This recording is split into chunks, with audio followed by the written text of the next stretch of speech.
Hey guys, it's Kaya and welcome to my channel. Today's video is going to be reading thriller slash mysteries for a week.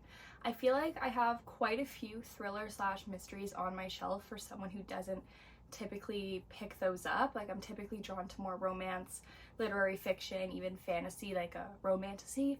But I feel like I don't really pick up thrillers and mysteries a lot. I feel like I used to, but I haven't in a while. So I have a lot on my shelf for someone who usually reads romance. Like, maybe not a lot compared to mystery readers, but you know what I'm trying to say. So I thought this video would be a good way to get me to kind of read a few of those and maybe get back into reading mystery and thrillers so that I can get through the ones on my shelf and maybe buy more.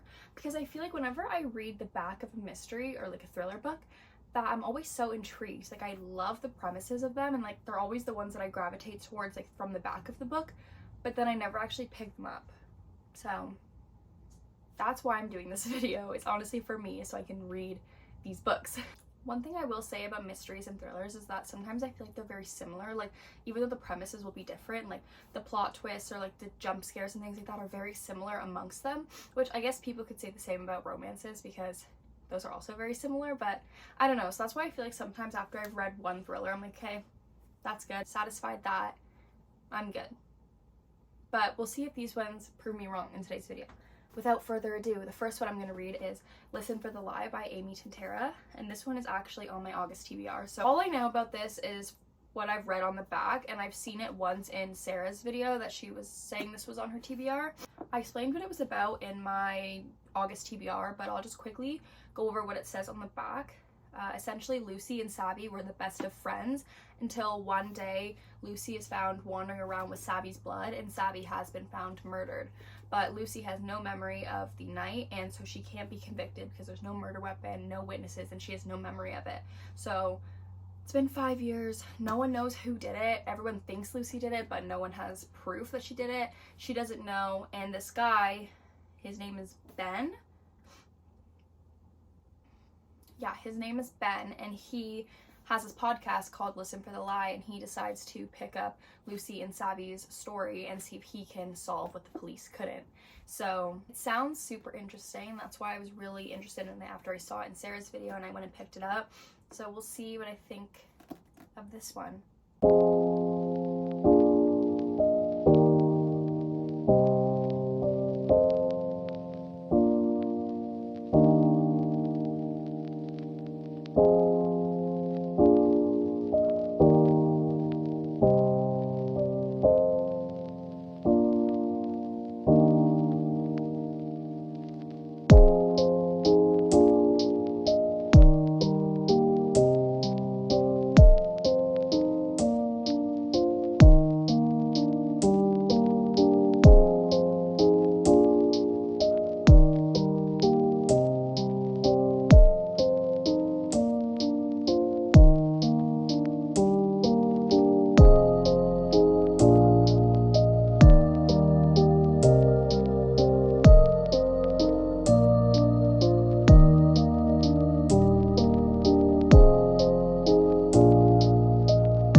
It's Monday now, so I actually was at the cottage this past weekend, so I didn't read as much as I would have liked. So I might make this vlog just a tiny bit longer than a week, but anyways, I'm like 100 pages into Listen for the Lie now, so I'm like a third of the way because there's about 300 pages, and it's really starting to pick up now. At first, I kind of was a little, like, I was struggling a little bit to get into the story just because I was kind of confused on how it was gonna go. Like, I was like, how is the podcast going to really, like, solve this crime? Like, what is gonna happen? But now she's kind of involved, and like they're getting a bunch of new information from different people who had spoken to the police before, or maybe knew the girl who died and the main suspect who's our main character, or just like knew of their relationship, or saw things, or maybe their alibis aren't lining up anymore. Just a bunch of new information is coming, and so that's really exciting because I was like, literally, what is gonna happen? Like, is he just gonna uncover some, I don't know. I just didn't know it was gonna happen, so I was kind of struggling to get into it. But now I think things are gonna really start picking up, so I'm really excited. I can't stop thinking about it now, which is a good sign, because at first I was kind of like, I don't really care, but now I'm in it. So we'll see what the next 200 pages hold. I'm hoping I can finish it like today or tomorrow, because I really think that I can fly through this now that it's like getting going. So we'll see.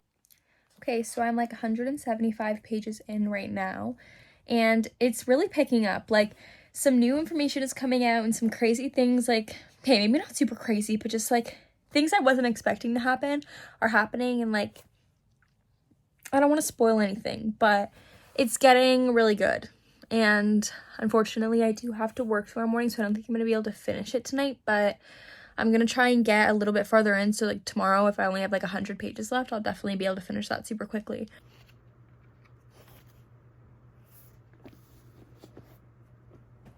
Okay guys, it's the next night and I'm in the exact same spot, but I did finish Listen for the Lie, and I didn't get to update right away on me finishing it, but it's kind of good because now I've kind of formulated a bit more of an opinion. So this is how I'm feeling about it. I feel like I really liked the idea of the story, and like the idea of having the podcast like help solve the crime, and like I feel like I haven't read anything like that, and there might be books out there like that, but I personally haven't read anything like that. So I thought that was a really great storyline, and I thought it was something different than just a normal thriller or mystery.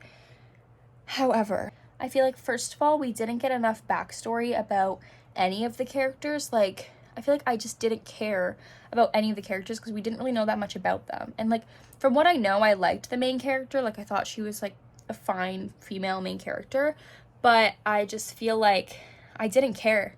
Like, I honestly, I wanted to know how the story ended because I just wanted to know what happened, not because I actually cared about who did it or whether or not she was innocent or guilty, which is like the whole premise of the book, right?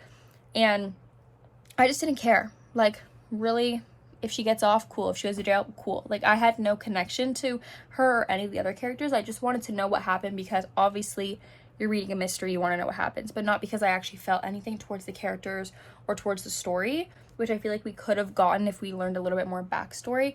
And I know that some stuff, like, if we learned a bit more about them, some of it would have been irrelevant, but I just feel like it would have just made it a little bit easier to connect to the story. I don't know. Maybe it would have made the book too long.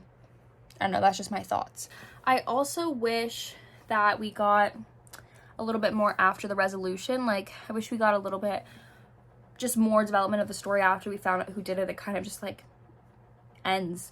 I'm like, oh, like, are we not gonna like know anything that happened to them? Like, what happens? Like, I don't know. Like, it just felt like it was just like, okay, the mystery is done. Like, the book is done. Again, which goes back to the fact that we literally know nothing about the characters. Like, once we figured out the murder, it was done. I'm like, okay. So again, no connection to the characters. What else? I did like it. I enjoyed it. I thought it was pretty fast paced once you get into it. I think the first like 80 pages are kind of like a little slow, but I think once you really get into it, it's good. I feel like some of the story could have been developed a little bit better, and I think that some of it was a little bit rushed. Like I said, we don't know much about the characters. We didn't even get really that deep into the story, and like when we found out new information, it was kind of just like told to us, and we didn't really get the story, if that makes sense. Like, it was just like, this happened, but we don't get to like see it or like live it, which I kind of wish we got to see like maybe more flashbacks, maybe, or something. I don't know, maybe different point of views, something to make it a little bit easier to just like get into the story. But I did think it was pretty fast paced, and I mean, I enjoyed it. I would recommend it if you want just like an easy mystery podcast. It was pretty interesting. I don't know. I think I'm gonna give it a 3 stars. So that's my thoughts on Listen for the Lie. Okay, so before I start reading my next book, I just had a few more thoughts about Listen for the Lie. So something I forgot to mention when I was talking about how the characters weren't developed enough, which I still stand by, was that some parts of the storyline also weren't developed enough. Like, there were some things like the voice in her head and things that she would say and do, and I'm like, we just have no backstory as to why and like what's going on. And then she'd be like, I talked to my therapist about all this stuff, but like, what stuff? Like, we just didn't really know like anything that was going on. And like, I feel like we would have been able to piece together a little bit more of the story if we had more of that information, which is maybe why she didn't give it to us. But I just feel like we should have had a bit more of the story, and like, I don't know, I just feel like it was kind of rushed. I don't know, anyways, I think that's all I wanted to add to that. Still 3 stars. So the next book I'm gonna read is The Handmaiden by Frida McFadden. Is it The Handmaiden? No, it's The Handmaid. It's The Handmaid by Frida McFadden, and I'm gonna read that one because it's on Kindle Unlimited, and I need to read a book on my Kindle to make my subscription worth it. So that's what I'm gonna read. I don't really know what it's about at all. I've started like the first page and it already seems interesting, so we'll see. I've heard the first one is good, but the next 2 are like, why did you continue the series? So I'll give my opinion on that and we'll see.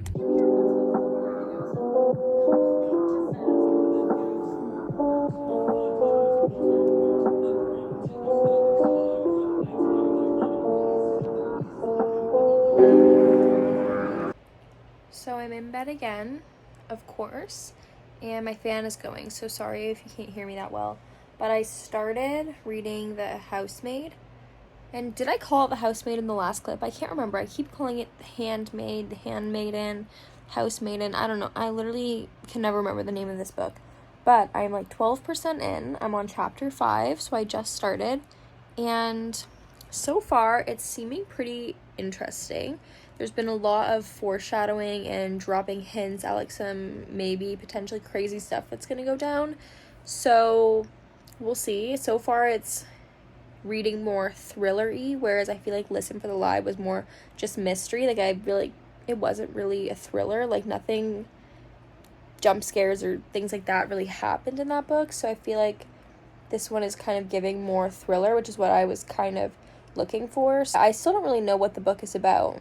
I guess she just essentially like gets a live-in nanny position to like help take care of this rich couple's child and like cook dinner for them and clean their house and stuff. But there's a lot of weird things about the couple and like the family. Like things seem off in the house and like it's just a weird dynamic, and like she feels uneasy and suspicious, and so it's like something is happening in there. And so I don't know, I guess when I find out more I'll update again. We'll see. So I'm on page 71 now, so I'm still not that far into the book, honestly. Also, I'm wearing a shirt, but I really want to start watching A Good Girl's Guide to Murder on Netflix because I haven't watched it yet, and I've read the first 2 books. I still haven't even read the 3rd one yet, but I want to watch the first season, so I might put that on and then try to read a bit. I feel like that's just the perfect activity. So that's what I'm gonna do. So I'm actually on page 82. Not that that's that big of a difference, but that's where I am actually. And here, let's give an update while I'm talking. So far, I'm still like just reading it. It's not like can't stop thinking about it, but there are weird things happening, so I feel like it's gonna start picking up. But as of right now, I'm just like reading it because why not?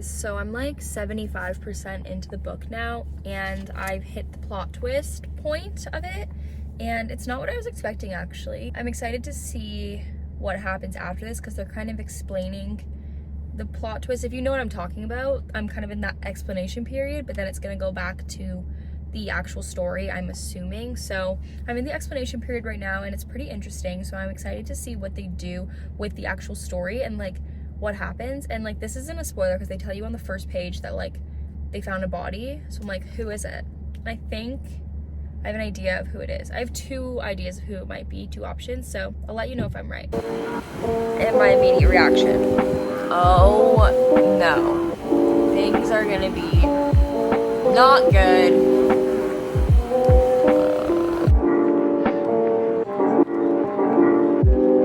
The Housemaid yesterday, and it was okay.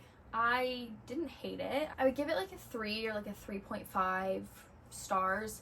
I thought it was good. I feel like thrillers never get rated that highly for me because sometimes they're predictable, but I did like this one. I feel like the part after the explanation period, but like the resolution, like part 3 of the book, 'cause it's split into parts, was very rushed. Like in my opinion, I feel like we could have dragged it out a little. I don't want to say dragged it out because that makes it sound boring, but we could have had it a little bit longer and like had more explanation, because I feel like whatever thing happens and then it's like 5 days later, like it's found out, and it's like what happened in that time, like it's very skipped over and rushed, and I feel like we could have had a little bit more. I also did like the ending. Like I liked the way that they kind of wrapped up the end of the story, and I liked how some things came full circle from like the beginning of part 2 when we have that POV switch and we're like talking about things, like, and then that kind of comes into play like with the it's so hard to talk about it without spoiling it, but with the one character who's mentioned and then they come in to play in the end, like if you've read the book, you know what I'm talking about. But I liked that aspect of it, and I liked how they left it open for like the next 2 books which are in the series. I thought it was an interesting ending, so not something I guessed. However, I was right about who the body was. I feel like it's pretty obvious, honestly, but I was right about it. But yeah, my mom has the actual book on her shelf, so I grabbed it for this video and I decided to read the back. When I tell you it's not the same book, like, from the front. From behind closed doors, she sees everything. This makes it seem, and like the cover makes it seem that like the housemaid is the weird one and like she's spying on them and like she's a stalker and stuff, which is like not the case at all. Like I feel like this is so misleading. And then on the back it says, I try on one of Nina's pristine white dresses once, just to see what it's like. And by the time I realize my attic bedroom door only locks from the outside, it's far too late. That's literally not true. Literally lies. But I reassure myself, the Winchesters don't know who I really am. They don't know what I'm capable of. Not once in this book did she reassure herself. Sorry, I ran out of storage space. But as I was saying, I feel like she was never in the book like, they don't know what I'm capable of, they're messing with the wrong person. Like that never happened. So I'm just glad that I read this before reading the back of it and like seeing the cover, because it's just so misleading. So just know that before going into it. And I would recommend, if you wanted like a fast-paced thriller, I don't know that I would read the next 2 in the series unless I like keep thinking about the characters and this world, then maybe, but I don't really see myself reading the next 2. But it was good for just like a quick fast-paced thriller, something just to switch it up. I did like it, but yeah. Okay guys, that's the end of today's video. I only read 2 books this week because I did have a really busy week. I intended to read 3, but you know, sometimes that's just what happens. Life gets in the way of reading. So I read Listen for the Lie and The Housemaid in this video. Both of them were mediocre, but I still would recommend. I did enjoy them. And yeah, so thank you guys so much for watching, and I hope to see you in the next one. Bye!